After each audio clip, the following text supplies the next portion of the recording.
jelikož tento festival je, dá se říct, vojenský, že?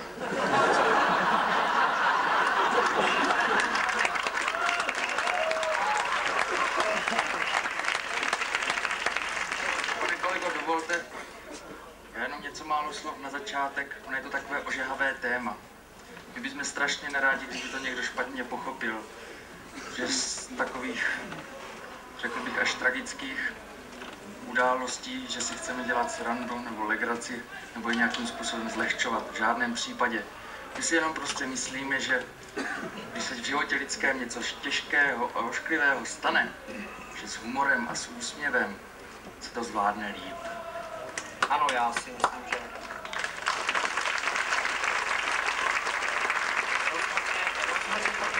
Pane profesore, těchto dvou zemí patří. Leč přesto nemůžeme se vyhnout jistým záležitostem s tímto spojenými. Spojené státy americké a Afghánistán jsou země, které jsou momentálně velmi úzce spjati. I tudíž jsme zasurfovali po internetu a nikoli z naší, ale z hlav jiných humoristů jsme vyzjistili to, že skutečně celý svět se snaží dopadnout Usámu bin Ládina.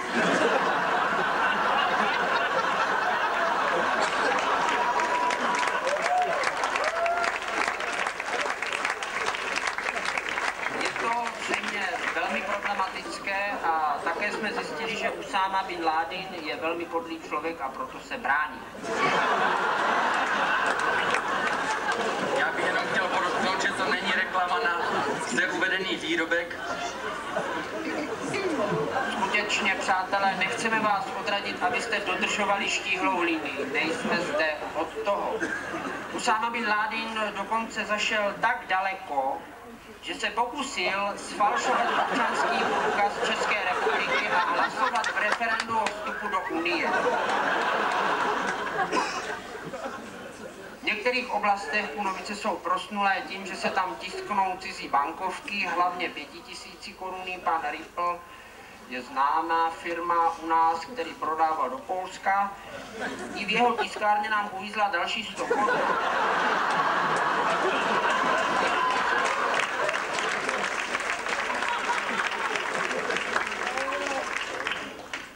Nemůžeme než přikročit k dalšímu snímku, kterým trošičku malinko zavadíme o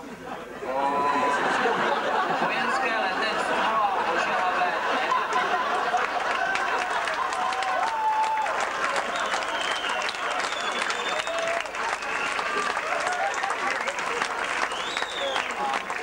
Máte pocit, že tam nic nevidíte, tak je to v pořádku. Přátelé, myslím, že tohle by absolutně vyřešilo rozpočet České republiky. Těchto bombardérů bych nakoupil neuvěřitelné množství. A jenom bych zastrašoval. Otázkou je, jak velké využití má takové... Ano, my jsme jedno využití našli, je to skutečně fantastické využití těchto bombardérů.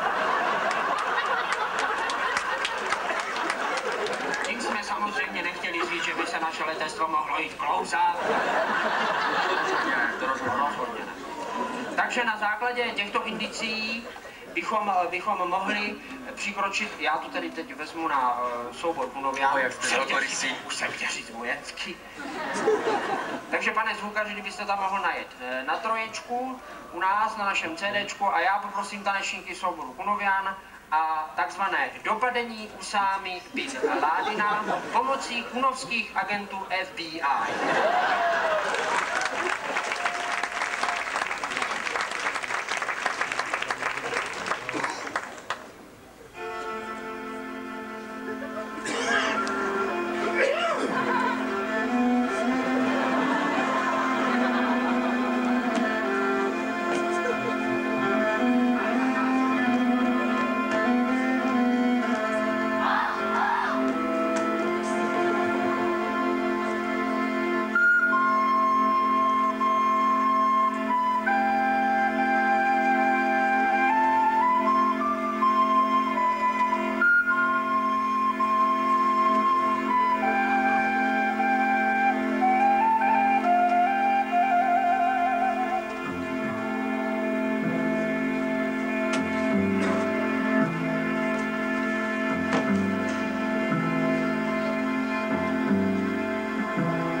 jednoduché až prosté. Tak, přikročíme k dalšímu vašemu vybranému tématu a tím je Grónsko. Grónsko. To nám začíná trošku přituhovat, co? Ano. Přátelé, musím podotknout, že při cestě tímto směrem jsme malinko zaváhali při výběru dopravního prostředku. Ano, dali jsme na starou dobrou značku ultralehkého vozu, bohužel bez klimatizace. Tady vidíte náš vůz těsně před odjezdem. Na což jsme potom v Grónsku na jedné z křižovatek šeredně doplatili, protože tam nám opravdu přátelé přijdu.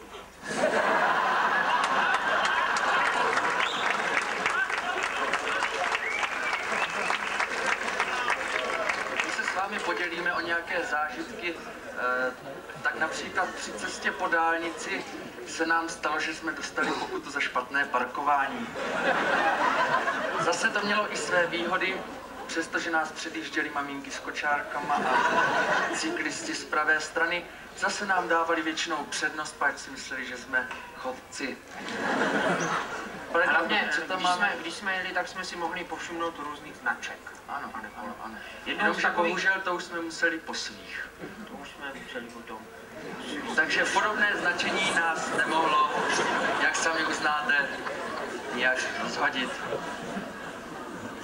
My jsme zjistili, kromě těchto značek, že Gróňané, jak se jim odborně říká, u takzvaných grónofilů, jsou výborní lovci.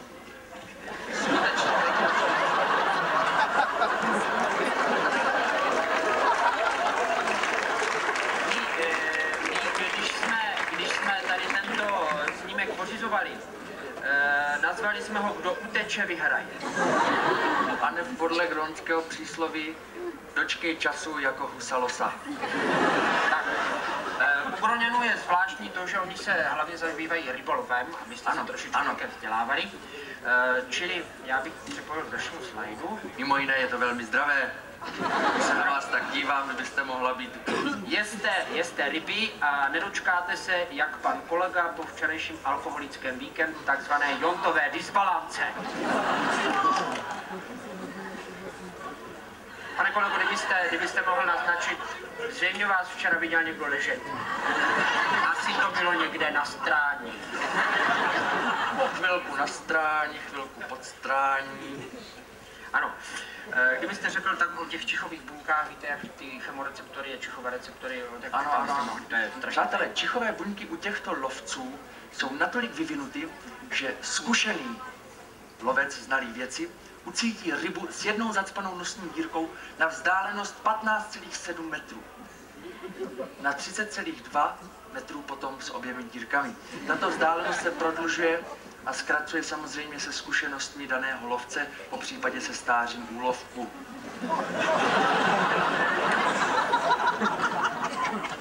No a samozřejmě Grónsko a jak tady někdo říkal Antarktida, což jsou země, dá se říct, barvou téměř podobné, obsahují i zvířestvo, kterým se říká tučňáci. Přátelé, to ve mně evokuje takovou maličkou myšlenku, dá se říct, že je to tučňácký kvartet, že? Taková rodinka. Taková rodinka. Takže já bych to teďka s těmito indiciemi poprosil zase na stříčku, pane kolego, že bychom poprosili, co třeba tentokrát cymbálovou muziku. Teď jsem na to myslel, aby v tom nebyli jenom tanečníci, že teda takový v podstatě kvartet by nám tady mohli předvést. Výborně, takže vám představíme kvartet cymbálové muziky vojenského souboru Ondráš a jejich tučňák.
Někteří spíš ty zobáky. Mimo jiné, pane kolego, ten medvěd mě připomínal mě. Včera. Ano. Ale s ním jsem nebyl. Taky se mně zdálo, že jsem před váma včera tak prchal.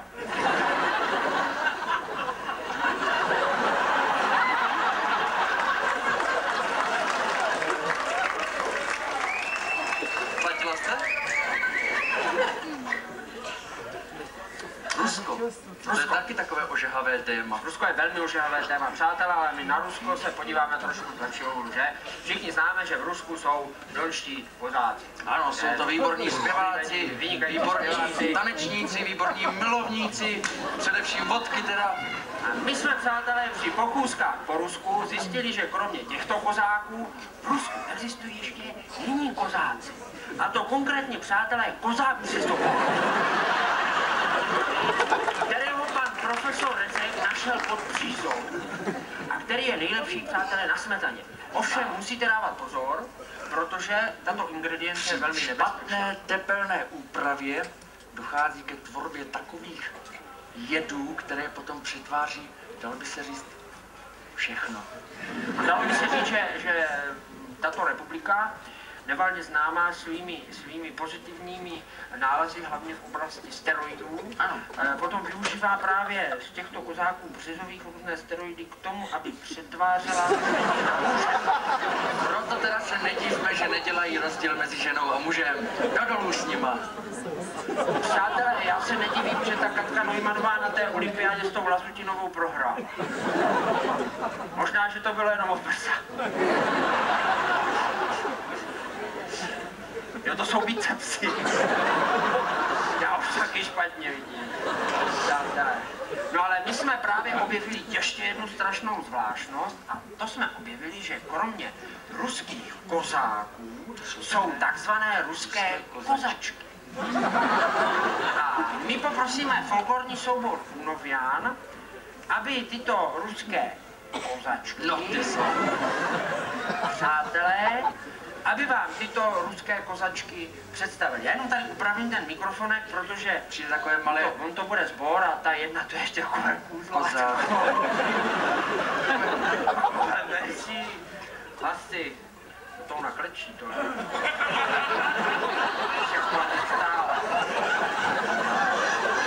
Tak, takže my poprosíme folklorní soubor Unovian a kozačky.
bylo skutečně o prsa. Přátelé, to má jako zlátko, ale... Jenom nechápu, proč jsem dával dolů tento mikrofon, když šla na jiný. O zlátko. Přátelé, máme teďka takový malý problém. Než se nám srovnají...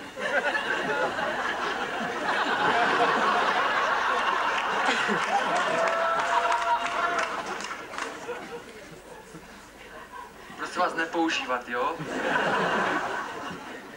Tam pán My jsme chtěli říct, už to drží. že